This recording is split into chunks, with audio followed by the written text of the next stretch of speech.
Hi everybody, it's Kathy here, and I'm playing along with the Ironcrafter Challenge this month, and I am so sorry that I am sick.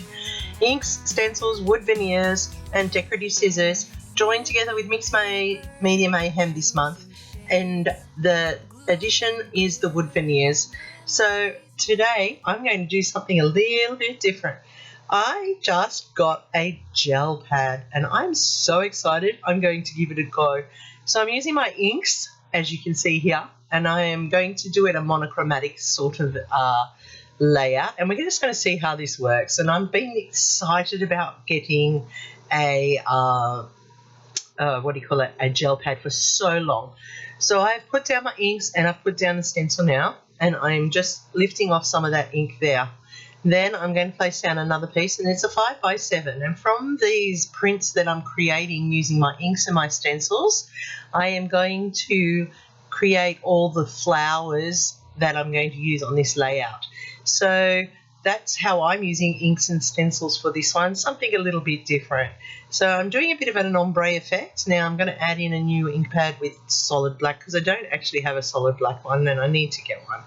And I'm just going to spread it across with my brayer, and that's going to then have the script put in there. Now it's really hard to get the script to lift up, but when I do take the stencil up, you'll see it just there on the gel pad. And when I place this next piece of paper down over the top, well, it's not paper, it's cardstock really, I lift it off. Look at that, you can see that script come through, and I just want to use this one that I've already got little bits on, and I'm just adding each time to it.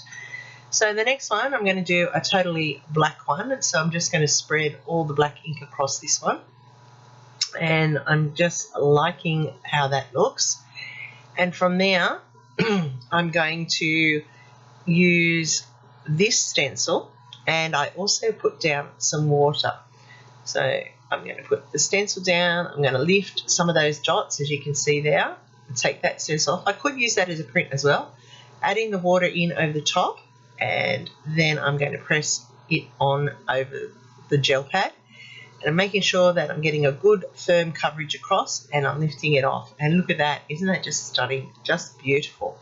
Once again, I'm pulling in that one that I've used often, and I have not lifted all the paint off, which is important. Oh, well, not paint, it's ink. So this time I'm using the pumice stone, and I'm going to cover it all with the pumice stone for this one.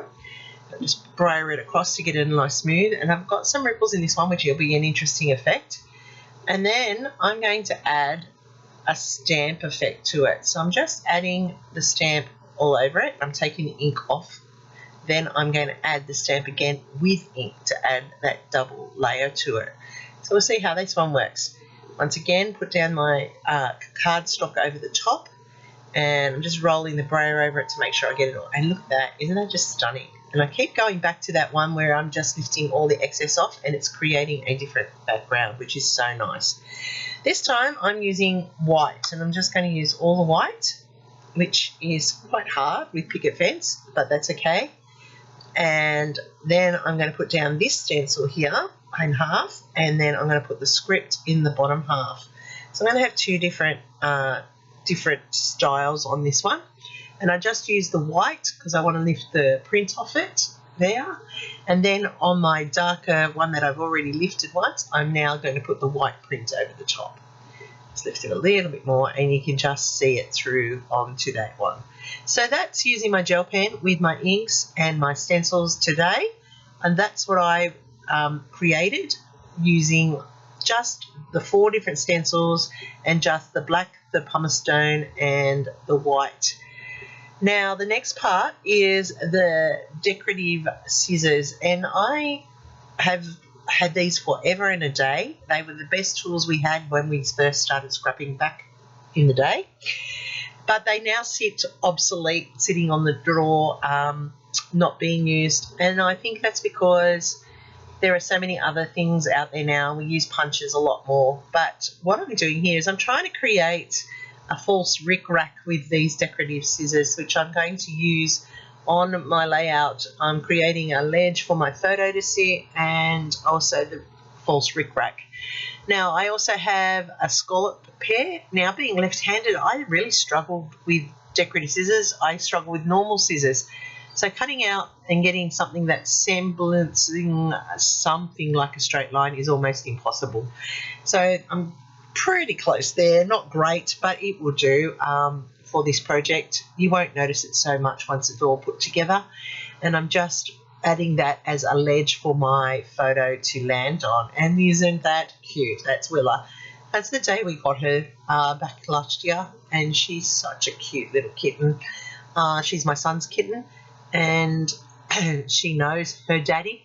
As soon as he comes home and she hears his voice, she runs from wherever she is to come in to snuggle up and get picked up by him. He carries her like she's a dog, and she loves it. She rolls on her belly and lets him scratch it. She just is so funny with him. But, yeah, it's funny to watch. So anyway, that's the photo that I'm going to scrap today, and I'm using it here in this challenge. So I have double matted that with a gingham check and a white, and what I'm doing here is I'm just marking in where it's going to sit on the layout, and that's so I can build my frame with my photos. So I'm going, as I've said, I'm going with a monochromatic approach today. I really wanted to keep it simple because I wanted to really try my gel plate out, really. I was excited about my gel plate and I wanted to give it a go. And I've cut all these flowers using those gel prints that we did off the pad.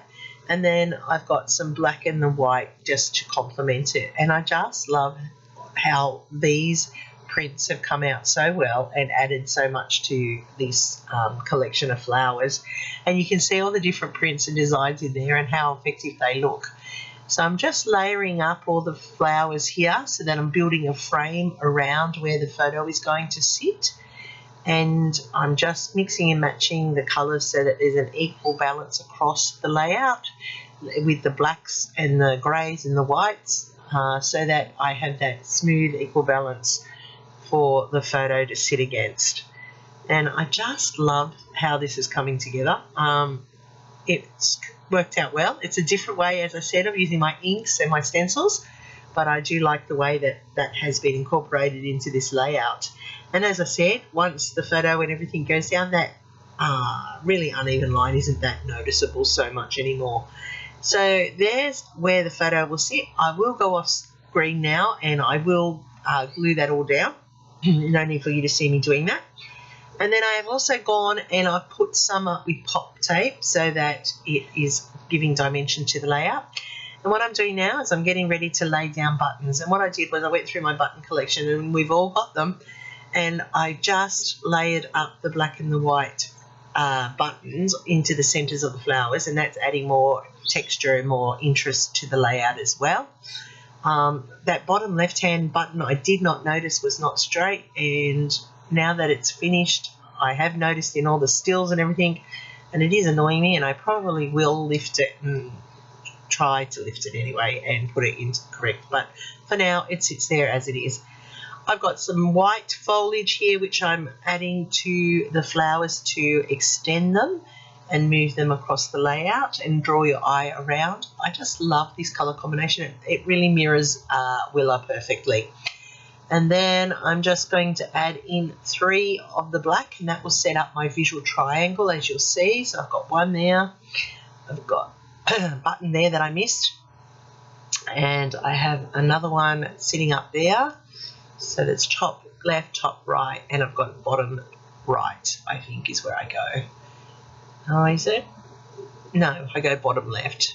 So I have the triangle sitting up, and then I'm going to put it in my title, and this is the first time for I would not know, ever maybe, that I've had to butcher letters to get what I wanted, and I needed an A for Willa, so I've cut a Q to create my running stitch A, and that's how I've got her title into the layout. And then had to include wood veneers, and you can see they're wood veneers because they're brown underneath, and I have coloured them black, and that's going to allow me to establish that triangle with those three-dimensional additions to the layout. And I do love that they're flowers as well, and the black is just that monochromatic approach to it. And the last thing that I'm going to add in is I'm going to add in some of this false rickrack that I made, and that's going to tuck in behind some of the flowers like it's a ribbon escaping in behind. Well, that's the theory that I'm going with, and I'm hoping that you can see where I was headed with that idea. You know, instead of tying bows and ribbons, I've actually just done the zigzag rickrack here, and it looks like I've just added that into the layout.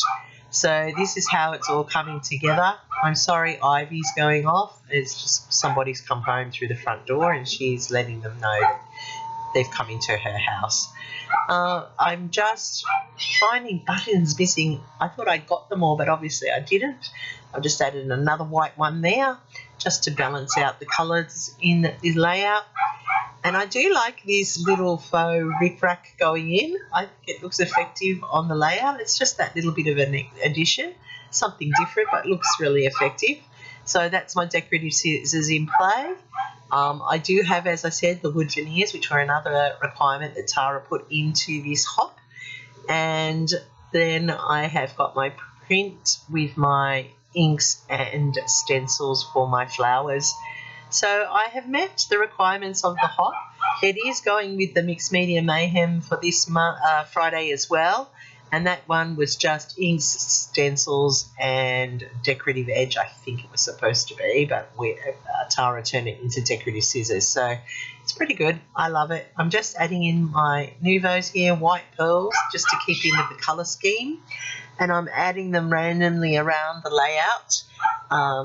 Well, strategically randomly around the layout. They are the white pearl, and I do like how it's coming all together. So thank you for sticking it out and watching me and listening to this awful voice of mine. I am so sorry. It should have been up last night, but I just could not speak yesterday at all. You can see where I've added dimension. You can see where the prints have come through. You can see the wood veneer, and then I just put my finger in the middle of that. How funny. Anyhow, this is how my layout has turned out. I hope I've earned a thumbs up from you. If you haven't already subscribed, please consider doing so. That's how I build my channel and how I get the content out to you. Look at that. Isn't it just cute? I love those flowers. I love those prints in the flowers. They are amazing. Guess what? Gel pad's going to become played for a lot, I think. I love the effect that that's had. Can't wait to start using with acrylic paints. That will be my next challenge. So hopefully I've done something here, as I said, that you like. There is a full playlist linked below, so you can go and check out what everybody else has done this month. Tara, our wonderful coordinator, is the Paper Snob here on YouTube, Facebook and Instagram. Go check her out. She does amazing work, and she also organises hops so you can join in. Happy scrapping till next time. Here's my next video for you, and I'll see you real soon.